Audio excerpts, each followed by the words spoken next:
जोहार जतो गे नपाय गे मेना पेया नपाय गे तहन ताबन पे चेदा से बांगा अब जहाँ लड़ाई कना अड़ी लंबा गे चलावान हा उना धाबी तापे मोने जहाँ कना उना आलोपे लिचड़ हचोवा जब तक अब चितकर बाबो ᱧᱟᱢᱟ और इन हा मुचाद हा 21 जुलाई गे ना इन यूट्यूब रे लाइव हेज कना और इन पर ना इन बई हेज दाड़े का और तेहन होना इन आड़ांग गे पे आजम ताबोना और जुदी ना जहाँ लेका आजम कान थोड़ा पे एडजस्ट ताबोना और नितो मन हा सोशल मीडिया जमाना कना आपे जतो लेकना कथा गे पे बड़ाई ᱧᱟᱢ का ताबन ज्ञान हा चेक को चिका कना बाय चिका कना और एंते रोना इन खाटो मजाते ले पे कान ताबोना अब ना 22 जुलाई अब जैसे सी ऑफिस खातिर बन चलाव लेना ओना हा आपे पे बड़ाई गे ताबोना एंते रही ले पे कना जहाँ दो पे दिसे ताबन ज्ञान हा जहाँ दो 19 जुलाई 2026 सेरमा रेगे हा जहाँ दो फील्डवर्क ना एग्जाम हुई लेन ताहेना ओंडे गे पे नेल के ताबोना अब जहाँ संथाली पेपर रे आउट ऑफ सिलेबस क्वेश्चन अड़ी बढ़ती ताहे कना और ओंडे होना जहाँ सचिव ताहे कना उनी साव ᱧᱟᱯᱟᱢ लगी ते मोड़े हड़ गे ना परमिशन ᱧᱟᱢ हुई लेन ताहेना और ओने मोड़े हड़ गे ना ले चलाव लेन ताहेना माननीय सुधीर कुमार गुप्ता साव ले ᱧᱟᱯᱟमेना मेनखान उनी ना गरज लेका चेद हो रिस्पॉन्स बाय एम लेगा और ना उनी नौकाय मेनेआ आपे नुना लगन हेज एना पे चिकते चेदा पे हेज एना आपे दो आंसर की हेज परे हेज लगती आदो ओंडे ना इन मित कथाई मेताय कान ताहेना इखे उनी टोकाव किदिया बाय मेन हो जादे मते चुप माने कि आजा कथा गे आजम ताय में आज दो चेद हो आमा कथा दो बाय आजम तमा अरे मेनेआ इन दो आपे लगी किन दुड़ुब अकाना ओनकाय मेनेआ आदोय मेनेआ ठीक गे आपे पे हेज अकाना जहाँ एप्लीकेशन पे अगू का ओनाई हताव गया मेनखान जखन आंसर की जारीआ जखन ऑब्जेक्शन हुआ उन जखो जुदी नुआ संथाली पेपर रे बाड़ती खन बाड़ती ऑब्जेक्शन हुआ यानी कि जास्ती संख्या रे हुआ ऑब्जेक्शन तोबे ना इन पोरे नाय लया जे इमिटंग कमिटी गठना और उनको जुदी को नेला सरी के बांगा संथाली पेपर रे आउट ऑफ सिलेबस क्वेश्चन है एकना एनखान दो इन होयतो नंबर इमा पेया या तो एग्जाम इ हतावा इहा जे चला कना ओना कथाय मेन किया आरे मेनेआ आपे जहाँ संथाली पेपर कना संथाली क्वेश्चन कना संथाली प्रोफेसर को सेट का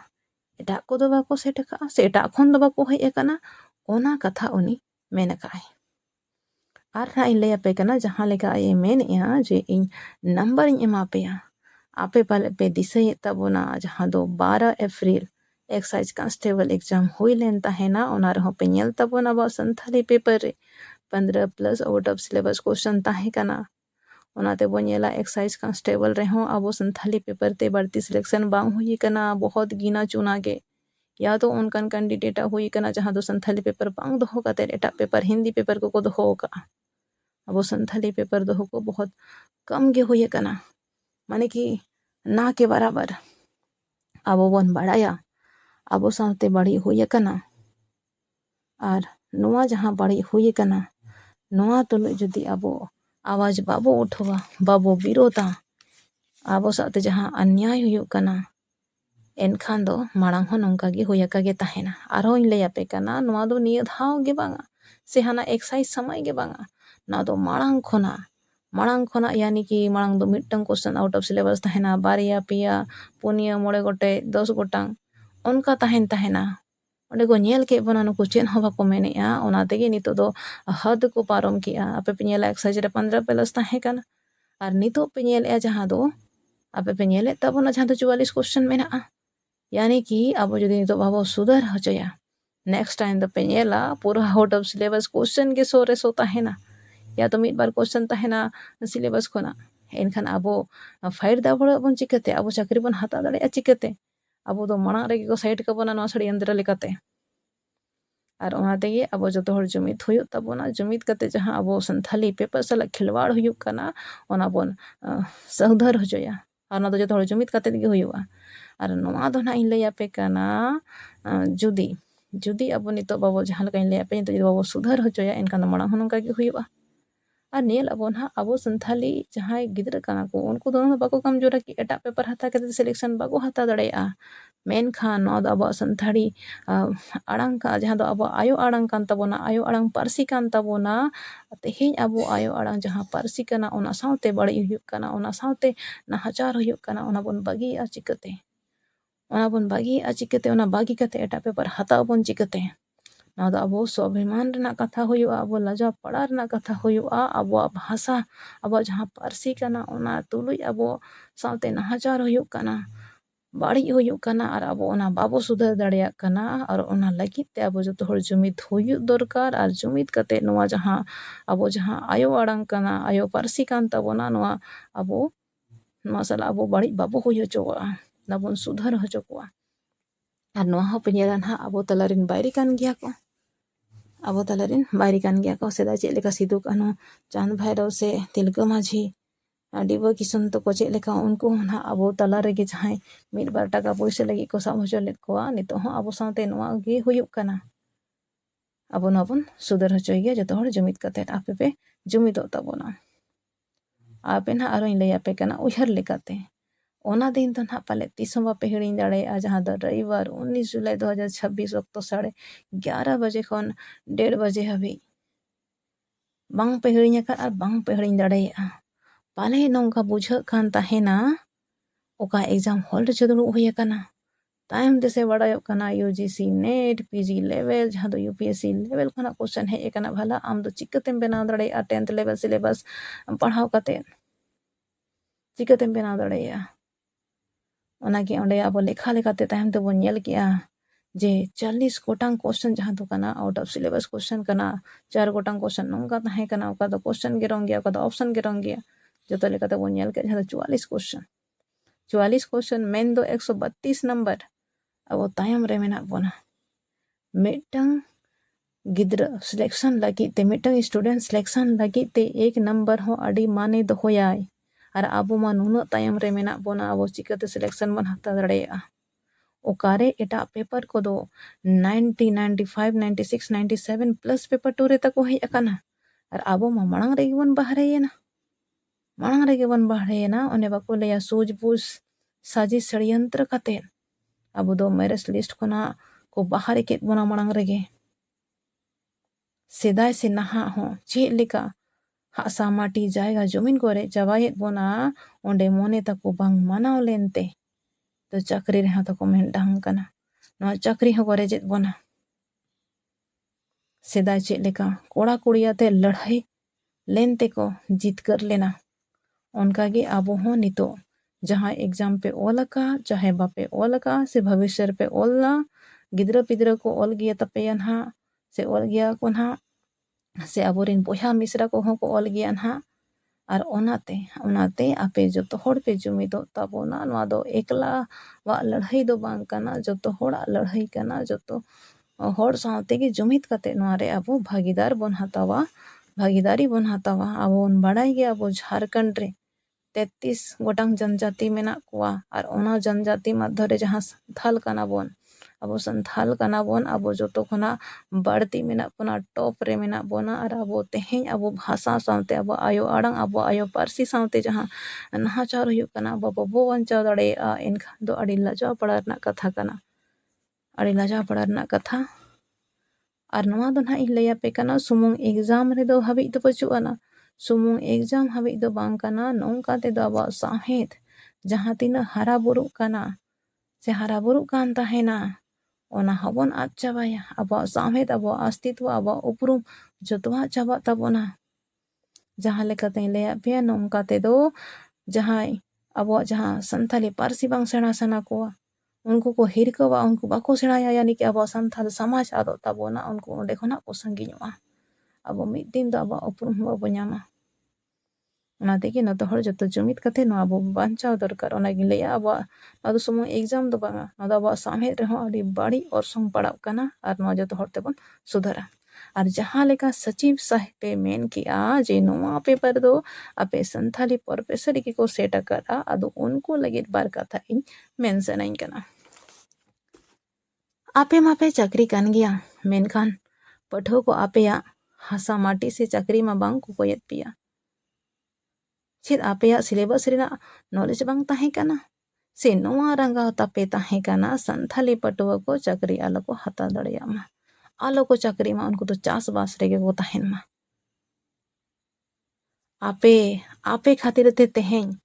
पाहिल धाव आबोरिन संथाल गिदरा रोड रे को आणगो वकाना, पाहिल दाव को राह होमोर या आपे जुदी तेहें सिलेबस अकॉर्डिंग क्वेश्चन पे सेट किया एनखान दो आको नागाम लगिद आको को सापड़ाव कुआ नवा जीवन को नाम किया आपे तेहें छितिर बितिर चबा कना को बस आपे थोड़ा सा बंग अब अड़ी मारंग भूल कना नवा दो अड़ी मारंग भूल कना एक बार जुदी आपे सिलेबस पे नेल किया एनखान दो पाले नोंका क्वेश्चन बापे सेट किया से आपे ओने जहां लेके लेके पाले आपे रंगाव मेना अब संथाली पठुआ चितान रे अब संथाली समाज चितान रे अब संतार सावता आलो को लहा दाड़ेया मा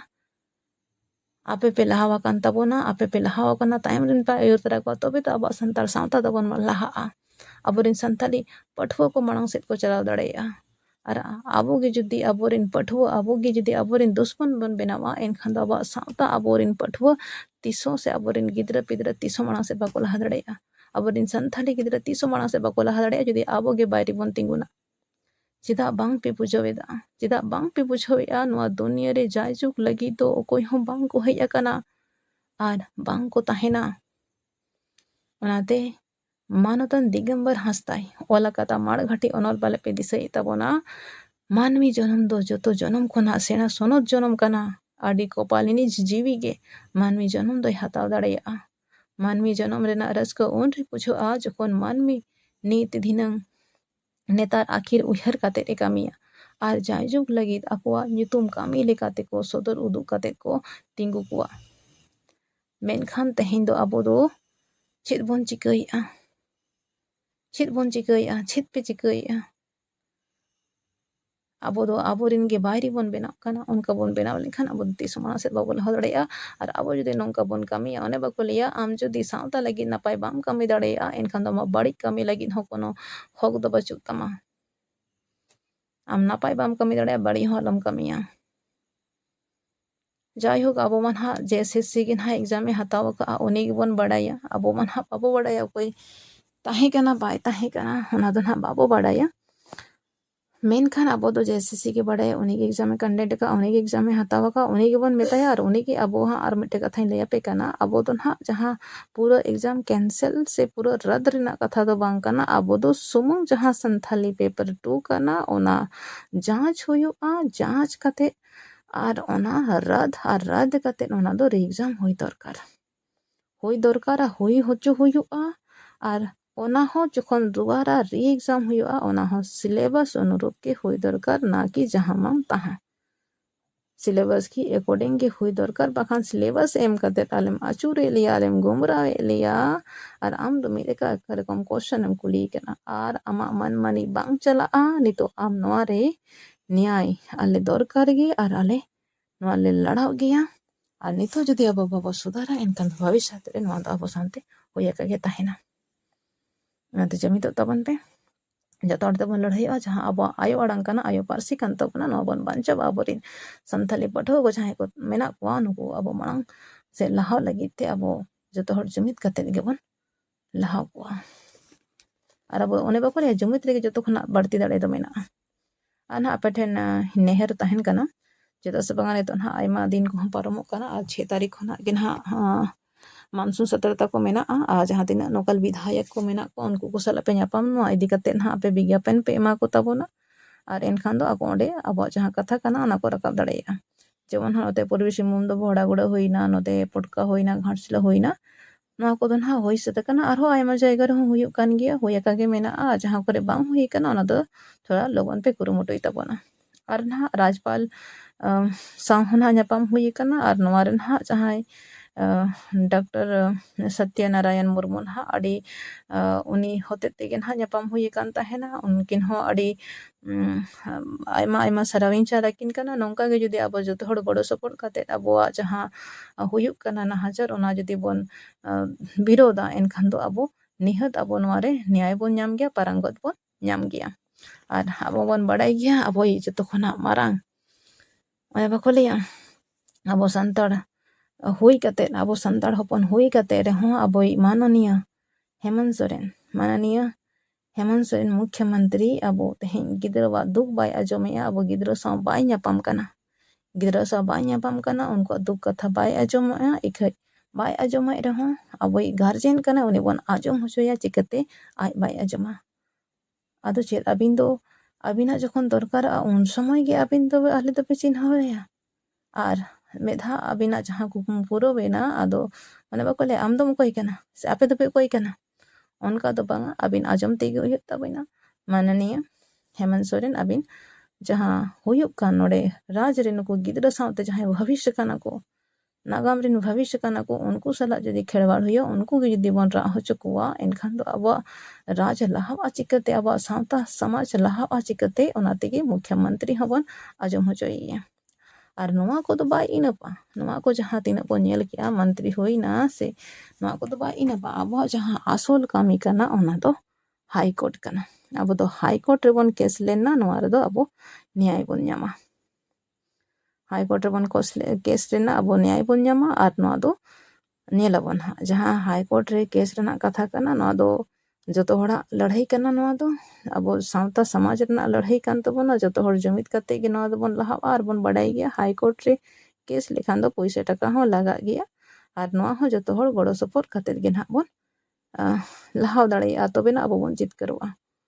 और नेल अब नोआ दो अब ओड़ा रे सेंगेल जुला कना सेंगेल लगाव कना ओना ओड़ा दो बाबू बगिया ओना ओड़ा चिकते बन इणीजा ओना जुलु सेंगेल चिकते बन इणीजा ओना बन कुरुमुटुया ना कि अब बन हानते नातेया अब बन जुमित कते गे ना अब नोआ कामी बन पुराव दाड़ेया नेलापे ना आर मिट्टे कथाई लैया पे कना जहां नोआ सेंगेल माने कि जहां नोआ सेंगेल आपे कोड़ाम रे जुलुक कना जहां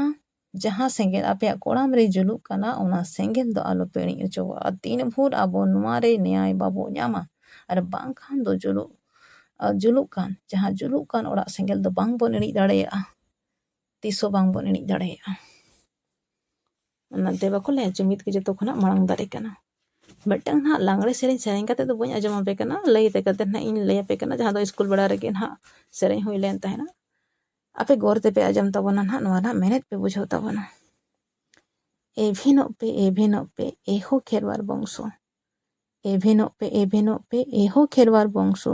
झारखंड रेना भाग बाटा देबन हताव अंशो झारखंड रेना भाग बाटा देबन हताव अंशो धरम दबन सियाया खोद मादे लेका जाति दबन दिया कुडम साते लेका धरम दबन सियाया खोद मादे लेका जाति दबन दिया कुडम साते लेका एभिनो पे एहो खेरवार बंशो झारखंड रेना भाग बाटा देबन हताव अंशो झारखंड रेना भाग बाटा देबन हताव अंशो नीत बांग बन एभिन लेनखान जतवा को एड़े बोना देला जतो हड़ जुमित खातिर आबो साहेद आबो अस्तित्व बन बंचावा आबो हक अधिकार बन हतावा नीत बांग खान तीसो बांग बन हताव दाड़ेया ना वीडियो बढ़ती खन बढ़ती पे सेट तबना तबे ना अब साव जहां हुयुक कान अत्याचार नाहाचार से जुलुम ना हड़ को बड़ाई दाड़ेया और अब को गड़ो दाड़ेया बना और आपे पे बड़ाई के तबना ना जहां दो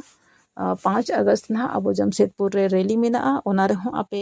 भागीदारी पे हता तबना और ओना इदी कते ना मिटंग डिटेल्स ना मिटंग वीडियो ना बनाव पे तबना ओना मांग रे गे ना और तहें दो इना और बो ᱧᱟᱯᱟᱢᱟ दाराय वीडियो रे मा तबे जतो को मुचाद जोहार।